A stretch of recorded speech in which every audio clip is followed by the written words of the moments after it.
ప్రతి ఒక్క మనిషి, చిన్నపిల్లల నుంచి యువత అందరూ కూడా చేయవలసినటువంటి మొట్టమొదటి పని ఏమిటి అనంటే తమ యొక్క వ్యక్తిత్వాన్ని ఉత్తమంగా మార్చుకోవాలి. ఉత్తమమైనటువంటి వ్యక్తిత్వాన్ని తెచ్చుకోవాలి.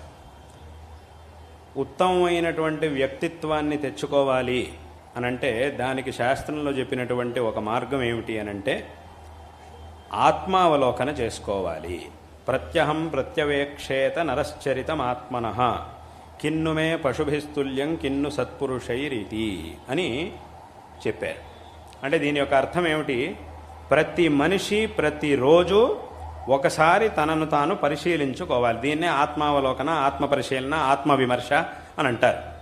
ఈ శబ్దాలతో చెప్తాం. అంటే ఎలా పరిశీలన చేసుకోవాలి అని అంటే ఇవాళ రోజు నేను చాలా పనులు చేశాను. ఈ పనులన్నీ కూడా ఎలాంటి పనులు?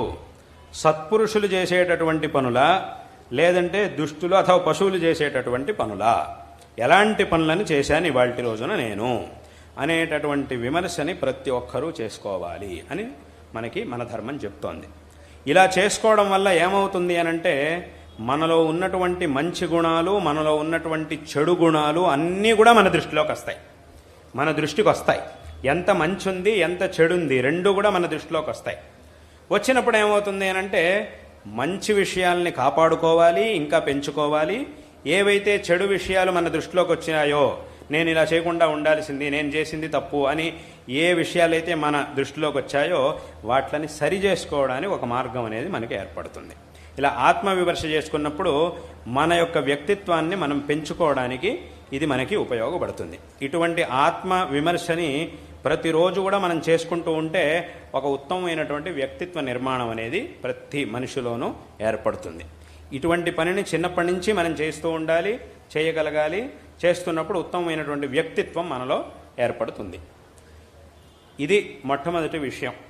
ఇక్కడ ఏదైనా ఒక చెడు గుణం మనలో ఉన్నట్టుగా మన దృష్టికి వచ్చింది అన్నప్పుడు మొట్టమొదట మనం చేయాల్సిన పని ఏమిటో తెలుసా?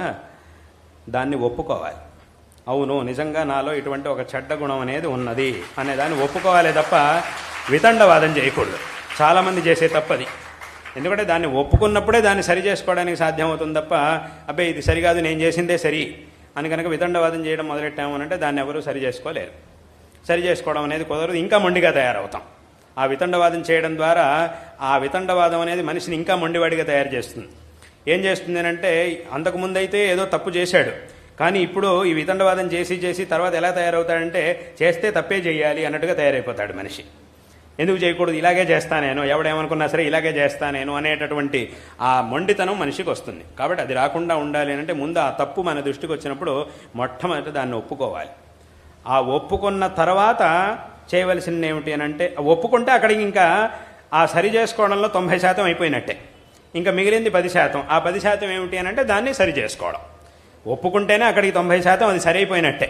అవును, నాలో ఫలానా తప్పుడు గుణం ఉంది, ఇది సరికాదు అని తెలుసుకుంటే అక్కడికి 90% సరైపోయినట్టే. ఇంకా మిగిలింది 10%. దాన్ని ఎలా దాన్ని అది ఆ 10% చేయాల్సింది ఏమిటంటే సరి చేసుకోవడం. సరి చేసేసుకున్నామంటే ఇంక అక్కడికి ఆ తప్పుడు గుణం నుంచి మనం బయటపడిన వాళ్ళం అవుతాం.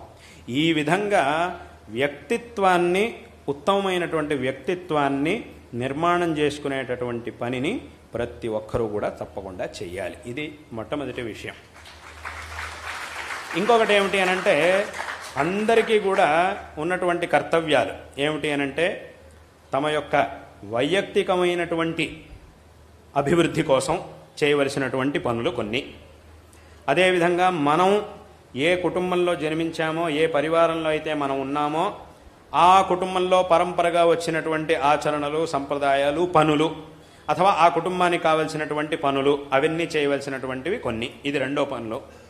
ఇంకా మూడవది ఏమిటి అనంటే మనం ఏ సమాజంలో అయితే ఉన్నామో ఆ సమాజానికి మన వల్ల ఏదైనా ఉపకారం కలిగేట్టుగా మనం చేయవలసినటువంటి పనులు. అంటే మన వైయక్తికమైనటువంటి అభివృద్ధికి కావాల్సిన పనులు, మనం ఏ కుటుంబంలో అయితే ఉన్నామో ఆ కుటుంబం యొక్క అభివృద్ధికి కావాల్సినటువంటి పనులు, అదేవిధంగా ఏ సమాజంలో ఉన్నామో ఆ సమాజం యొక్క అభివృద్ధికి కావాల్సినటువంటి పనులు. ఇవి 3 రకాల పనులు ఉన్నాయి. వీటిని అందరూ కూడా చెయ్యాలి. అందులోనూ ఈ 3 పనులు మళ్ళీ 2 రకాలుగా ఉన్నాయి. ఏమిటి అంటే లౌకికమైనటువంటి పనులు, మళ్ళీ ధార్మికమైన, ధార్మికమైన ఆధ్యాత్మికమైన రెండు ఒకటే. ధార్మికం ఆధ్యాత్మికం రెండింటికి ఒకేటే అర్థం. ఇప్పుడు ఉదాహరణకి మన యొక్క వైయక్తికమైన అభివృద్ధికి కావలసినటువంటి పనులు అన్నప్పుడు ఇవి రెండు రకాలు. ఒకటి లౌకికమైనటువంటివి, ఒకటి ధార్మికమైనటువంటివి.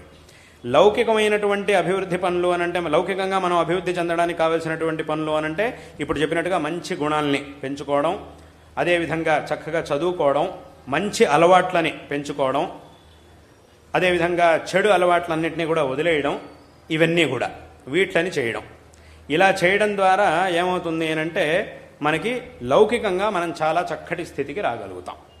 అదే సత్సంవిత్ సుఖ శివ నూతన నరసింహ నామ గురువర్యం సంసార సింధు తారణ నామం భక్తి ప్రదం సదా వందే.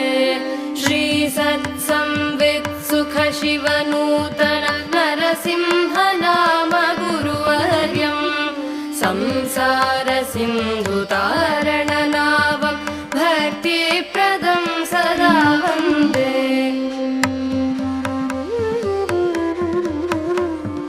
శ్రీకంఠ పూజకంతం శ్రీ విద్యా కీర్తిదాన కల్పతరుం శ్రీ నిర్భర్సిత భాను శ్రీ శృంగగిరౌ వసంతమహమీడే. శ్రీకంఠ పూజకంతం శ్రీ విద్యా కీర్తిదాన కల్పతరుం శ్రీ నిర్భర్సిత భాను శ్రీ శృంగగిరౌ వసంతమహమీడే.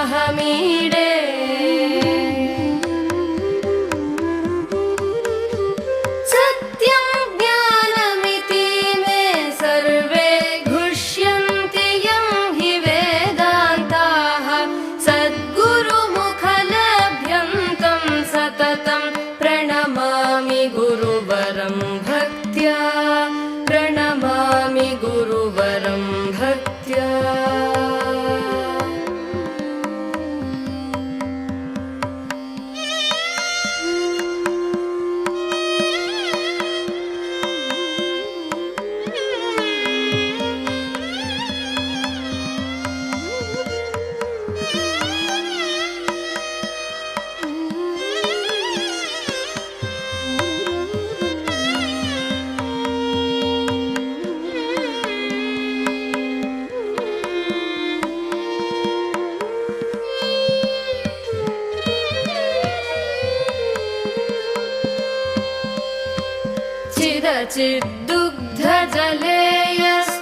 चिदचिद्दुग्धजलेयश्चित्तत्रोट्या विभज्य परहंसः चिदमेवाङ्गी.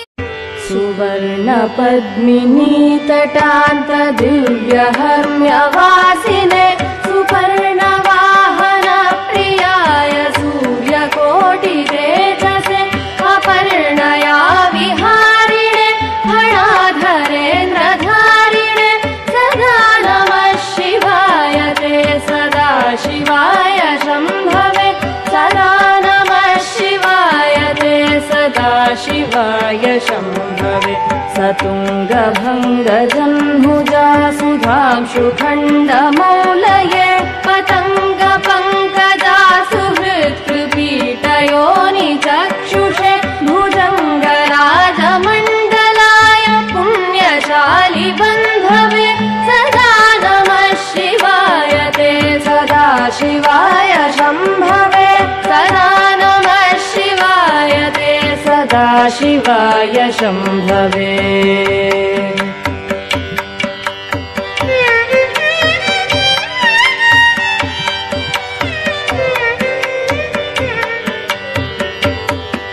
चतुर्मुखाननारविन्दवेदगीतभूतये चतुर्भुजानुजा शरीरशोभमानमूर्तये चतुर्विधार्थदानशौण्डताण्डवस्वरूपिणे सदा नमः शिवाय ते सदा शिवाय शम्भवे सदा नमः शिवाय ते सदा शिवाय शम्भवे. शरन्निशाकर प्रकाशमन्दहासमञ्जुलाधर